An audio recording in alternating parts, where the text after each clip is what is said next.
The top stories: UNDP says Ethiopia stands at a critical juncture in its fight against climate change.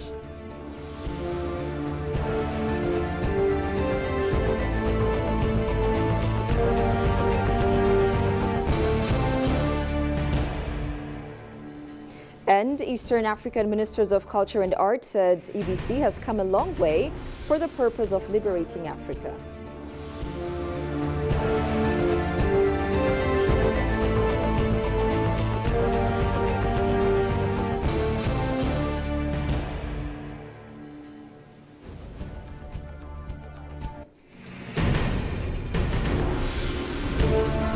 Hello and welcome to EBC, the voice of Pan-Africanism. With the news, I'm Tabitha John. Do stay with us. This year, the United Nations Economic Commission for Africa, UNECA, is set to mobilize stakeholders in Ethiopia, Ghana, Kenya, and Zimbabwe to improve urban living conditions through UN Habitat's Quality of Life initiative. As African cities grow rapidly, ensuring that urbanization leads to better living standards remains a pressing challenge, according to UNECA's statement sent to Ethiopian news agency. The Quality of Life initiative equips local authorities with the data and insights they need to ensure that urban expansion benefits every resident. Central to the initiative is the Quality of Life Index, which gives local authorities a pulse check of urban life across 9 critical domains, including access to basic services, housing, and economic opportunities. The index combines global benchmarks from the Sustainable Development Goals (SDGs) with local priorities identified by city stakeholders, enabling each municipality to develop a bespoke index that reflects its unique contexts, values, and priorities. This evidence-based approach enables local authorities to make targeted decisions and measure their precise impact, UNECA further elaborated. At the request of participating countries, UNECA will bring together diverse stakeholders, including policymakers, urban planners, National Statistical Office representatives, and community leaders in the coming months to discuss the core elements of a good quality of life and identify areas for improvement. The Africa Centers for Disease Control and Prevention, Africa CDC, has launched the Africa Public Health Podcast, a platform designed to elevate African voices in public health, tackle misinformation, and drive resilience to the continent's evolving health challenges. As the continent navigates a burdened landscape of health threats, from pandemics and climate-related risks to non-communicable diseases, Africa CDC remains steadfast in its mission to empower through science-driven, accessible, and timely information. In this evolving health ecosystem, the Africa Public Health Podcast aims to ignite critical conversations, spark innovations, and reshape how public health stories are told across the continent. The podcast will feature a series of expert interviews, frontline experiences, and community-led solutions, highlighting Africa's unique strategies in advancing health, security, and innovation. Episodes will explore pivotal themes such as pathogen genomics, pandemic preparedness, digital health, community engagement, science and innovation, as well as capacity building and training to strengthen Africa's health systems. Ethiopia is intensifying its fight against climate change with a bold vision for nationally determined contributions, NDC 3.0, aiming for an implementable and investable climate strategy. The Ministry of Planning and Development held a consultative meeting with key partners to discuss the development of implementable and investable nationally determined contribution NDCs 3.0 here in Addis Ababa.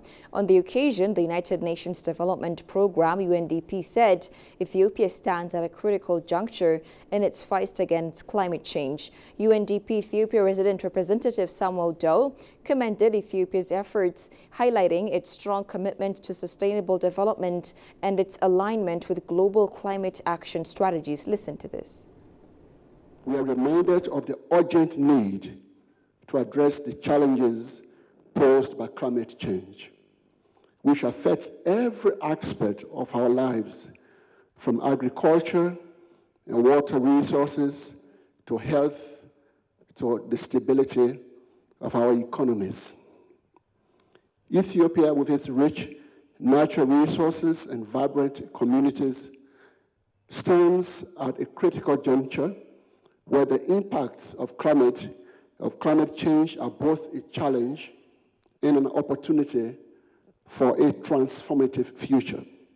So as we embark on this journey, I'd like to join my colleagues from the World Bank, from WRI, to reaffirm UNDP's commitment and support on this very important journey for Ethiopia.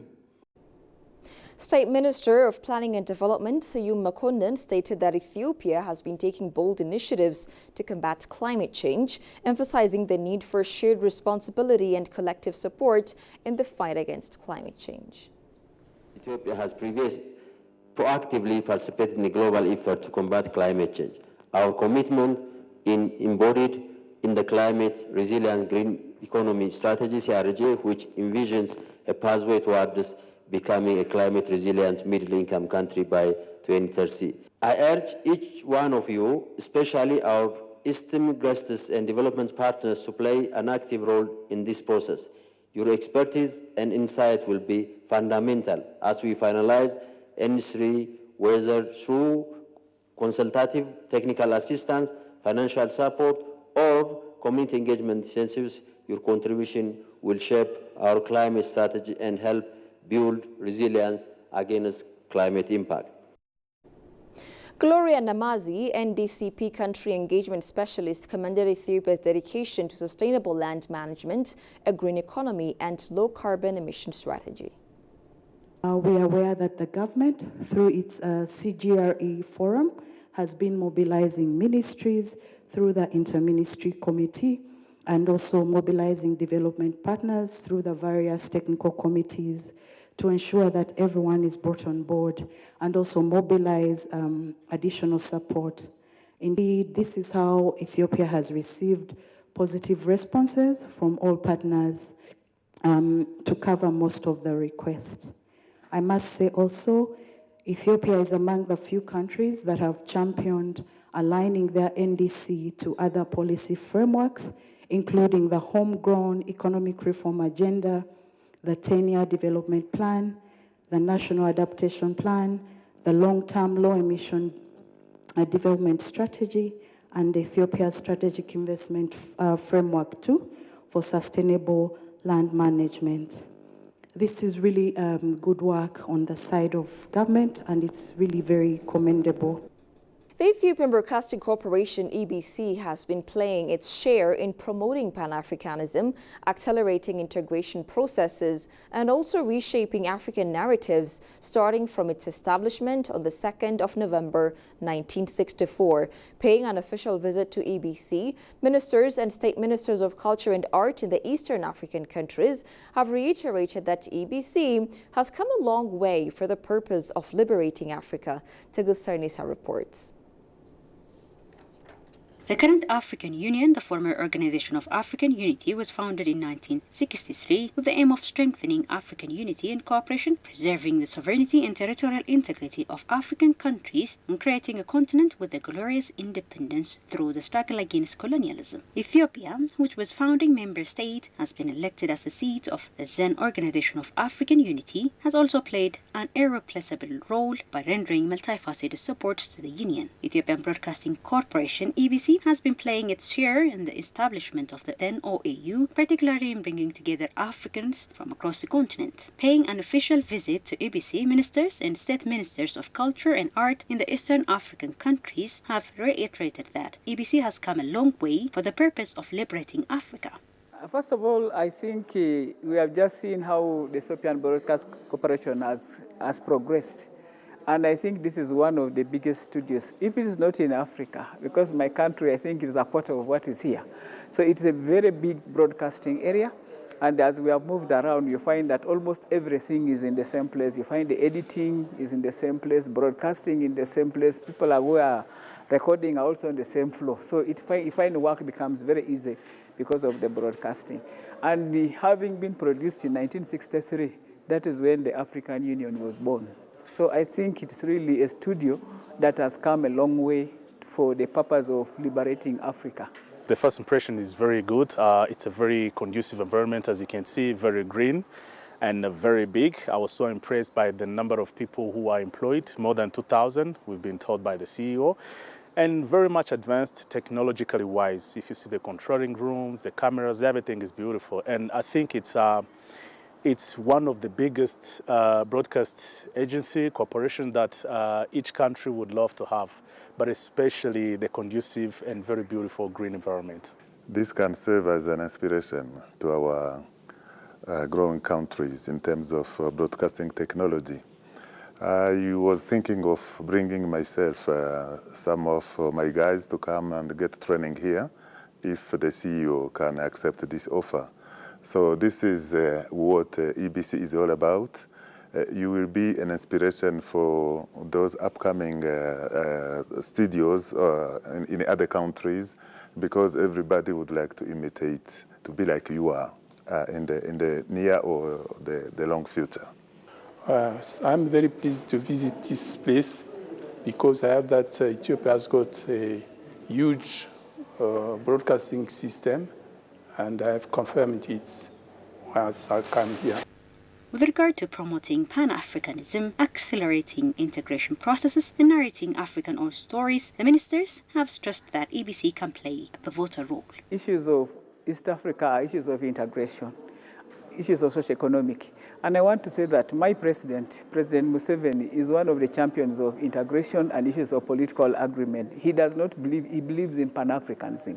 And I believe that this studio is there to promote Pan-Africanism, issues of the unity in diversity, and also integration process. And the whole issue of using culture, we are trying to see how we can use culture for purposes of integration, also the socio-economic empowerment of our people.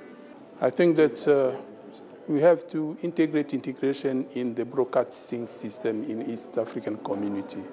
It's more important to involve medias in this integration system so that we must be united. Media can play a great role. We've just come from a festival. We realized that we have a very, very rich cultural heritage not only in East Africa, but on this continent. We have been seeing groups of artists, cultural groups, displaying their talents at the convention center, and it was very, very impressive. I wish all the media of Africa and the world were there to take the lessons that we've been learning from this setup. Actually, it's a very pertinent question because we, as Africans, we need to narrate and tell our own story by being told by us. So EBC or any other media, what they can do is to narrate and tell our story as African stories being told by Africans. So as much as we spread our cameras, we spread our microphone, we Africans telling our own story, it will be something very beautiful and very contributive to the African integration. They further highlighted that EBC has to broaden its horizon and work collectively with other African sister media houses as well. I think there's a learning lesson here, because if our forefathers, I was told Mandela was in Ethiopia, though he was doing a military course but was promoting Pan-Africanism. We had Mugabe, who was one of our key heroes in Africa promoting Pan-Africanism. So there's a big thing that our medias need to learn about the culture of Africa, culture of our people, so that we can promote that culture outside to everybody. Because the broadcaster is like a messenger, and the message they carry is something that many people believe in. Since Ethiopia is the seat of AU, this media must be a Pan-African one, as I said, and then you have to keep integrating all other medias in Africa, so that you must be strong and strong again. We thank the EBC for a lot of work that they're doing, but especially for the memory preservation. From when it started 90 years ago to 60, 25, as we have been told and been shown as a memory preservation, it is very good, but also a nice thing of giving the youth a job, the employment. I've heard that among the more than 2,000 people employed here, 73 or 75% are youth. So it's a good thing to keep on doing.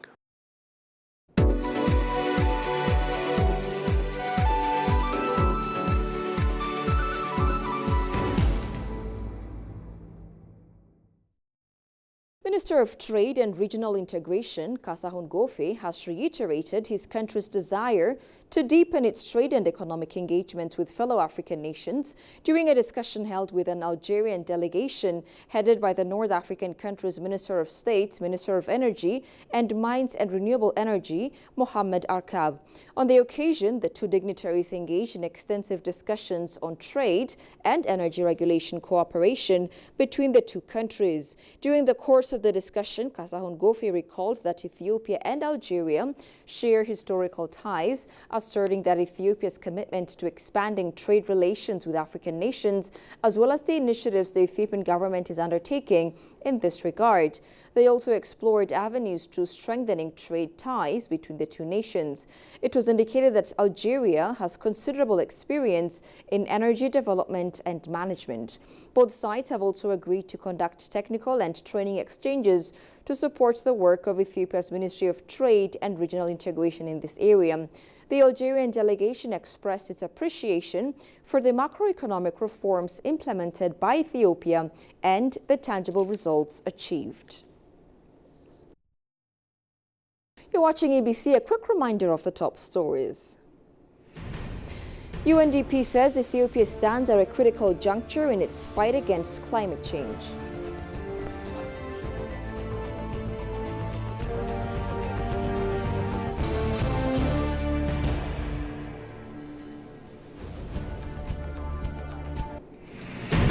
And Eastern African ministers of culture and art said EBC has come a long way for the purpose of liberating Africa.